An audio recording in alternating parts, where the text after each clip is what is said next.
السلام علیکم، خوش آمدید ناظرین۔ آج ہم بات کریں گے ان کی جن کی باتیں آج بھی اقوام متحدہ جیسے بڑے فورم پر قانون سمجھی جاتی ہیں، جن کے قانون کو غیر مسلم بھی مانتے ہیں، اور ان کے بارے میں میرے نبی پاک صلی اللہ علیہ وآلہ وسلم نے فرمایا تھا کہ اگر میرے بعد کوئی نبی ہوتا تو وہ عمر ہوتا۔ تو آج ہم بات کریں گے حضرت عمر رضی اللہ تعالیٰ عنہ کی زندگی کے ایسے سچے واقعات جو دل ہلا دیں، انصاف، بہادری اور انسانیت کی عظیم مثال۔ ناظرین، تصور کریں ایک ایسا حکمران جو دنیا کی سب سے بڑی سلطنت کا بادشاہ ہے اور پوری دنیا پر حکمرانی ہے، اور جس کا نام سن کر خوف طاری ہو جاتا ہو، لیکن وہ اپنے کندھے پر آٹے کی بوری اٹھائے مدینہ کی گلیوں میں کسی بھوکے کے دروازے پر دستک دے رہا ہے۔ ناظرین، یہ کوئی افسانہ نہیں بلکہ یہ ہے حقیقت حضرت عمر بن خطاب رضی اللہ تعالیٰ عنہ کی، جن کا عدل آج بھی اقوام متحدہ کے قانون میں مثال ہے، جن کا خوف روم و ایران کے بادشاہوں کو خواب میں ڈراتا تھا، اور جن کا دل ایک یتیم بچے کے لیے تڑپتا تھا۔ آج ہم حضرت عمر رضی اللہ تعالیٰ عنہ کی زندگی کے وہ سچے واقعات سنیں گے جن سے ایمان تازہ ہو جائے گا۔ حضرت عمر رضی اللہ تعالیٰ عنہ نے اسلام کیسے قبول کیا؟ تو ناظرین، حضرت عمر رضی اللہ تعالیٰ عنہ مسلمان ہونے سے پہلے اسلام کے سخت مخالف تھے، یہاں تک کہ ایک دن تلوار لے کر رسول اللہ صلی اللہ علیہ وآلہ وسلم کو قتل کرنے نکل آئے، اور راستے میں ایک شخص ملا۔ اس نے پوچھا، اے عمر، کہاں جا رہے ہو؟ اتنے غصے میں، کیونکہ جب عمر کی تلوار میان سے باہر آ جاتی تھی تو لوگ سمجھ جاتے تھے کہ عمر غصے میں ہے۔ ناظرین، راستے میں جو شخص ملا اس نے پوچھا کہ عمر کہاں جا رہے ہو؟ تو عمر نے جواب دیا، میں محمد کو قتل کرنے جا رہا ہوں۔ تو اس شخص نے کہا کہ کیوں؟ تو عمر رضی اللہ تعالیٰ عنہ نے کہا کہ وہ سب کو مسلمان بنا رہا ہے۔ تو اس شخص نے کہا کہ اے عمر، تم پہلے اپنی بہن فاطمہ کے گھر جاؤ، وہ بھی مسلمان ہو گئی ہے۔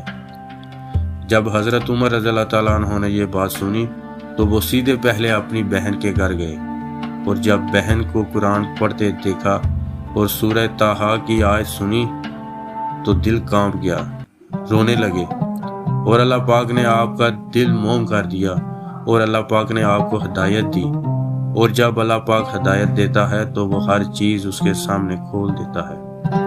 اور حضرت عمر رضی اللہ تعالیٰ عنہ نے اسی وقت سیدھے دار ارقم جا کر اسلام قبول کر لیا۔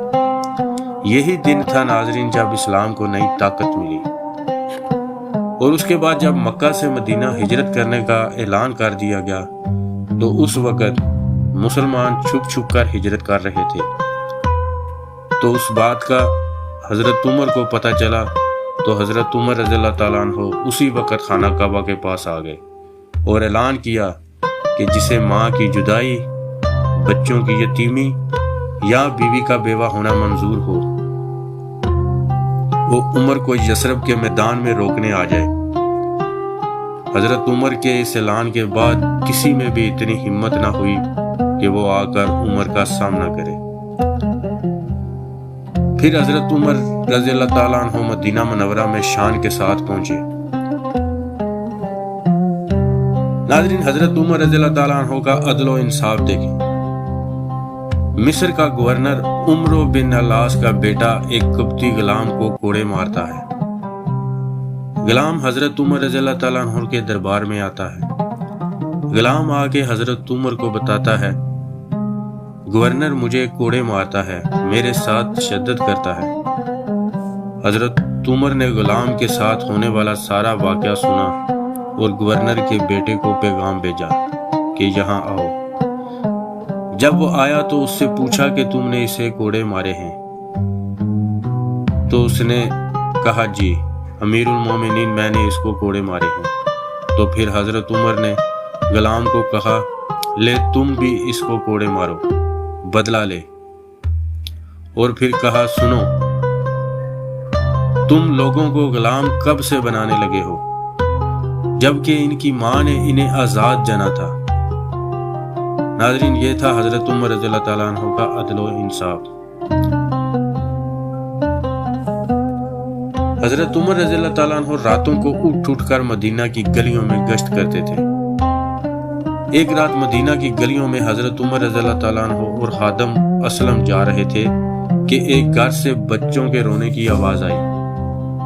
اندر دیکھا تو عورت خالی ہانڈی میں پانی ڈال کر چولہا چلا رہی تھی کہ بچے سمجھیں کہ کچھ پک رہا ہے۔ تو یہ سارا ماجرا باہر کھڑے گلی میں جب حضرت عمر رضی اللہ تعالیٰ عنہ کا پتہ چلا تو حضرت عمر رضی اللہ تعالیٰ عنہ رو پڑے۔ اسی وقت ساتھ آئے خادم اسلم کو لیا سیدھے بیت المال گئے اور بیت المال سے آٹا، گھی، گوشت خود لے کر آئے اور خود کھانا پکایا اور خود سے کہا، عمر تو قیامت کے دن ان بچوں کے بارے میں کیا جواب دے گا؟ ناظرین، حضرت عمر رضی اللہ تعالیٰ عنہ کے دور میں مدینہ میں قحط پڑ گیا۔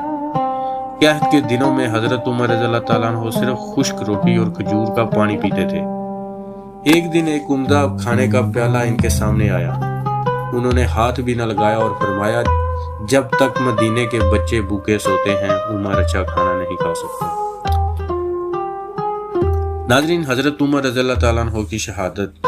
ایک مجوسی غلام فیروز نے فجر کی نماز کے دوران حضرت عمر رضی اللہ تعالیٰ عنہ پر خنجر سے وار کیا۔ خون بہنے لگا۔ عمر رضی اللہ تعالیٰ عنہ زمین پر گر گئے۔ 3 دن بعد انہوں نے اپنے بیٹے عبداللہ سے کہا، ام المومنین عائشہ سے کہو اگر اجازت دیں تو مجھے رسول اللہ صلی اللہ علیہ وآلہ وسلم کے پہلو میں دفن کیا جائے۔ ام المومنین نے حضرت عمر کو اجازت دے دی اور عمر رضی اللہ تعالیٰ عنہ کو 2 عظیم ہستیوں کے ساتھ دفن کیا گیا۔ وفات سے پہلے آپ نے فرمایا تھا کہ اگر میرا رب مجھے معاف کر دے تو یہ عمر کی سب سے بڑی کامیابی ہوگی۔ ناظرین، حضرت عمر رضی اللہ تعالیٰ عنہ کا کون سا واقعہ آپ کے دل کو سب سے زیادہ اچھا لگا؟ اگر عمر رضی اللہ تعالیٰ عنہ جیسے حکمران آج ہوں تو ہماری دنیا کیسی ہو؟ آپ کو کیا لگتا ہے آج کے دور کے حکمران حضرت عمر رضی اللہ تعالیٰ عنہ سے کیا سیکھ سکتے ہیں؟ ناظرین، اپنی رائے کمنٹس میں ضرور لکھیں اور ویڈیو کو شیئر کریں تاکہ لوگ سچے حکمران کو پہچان سکیں اور ان کی زندگی سے کچھ سیکھ سکیں۔ السلام علیکم۔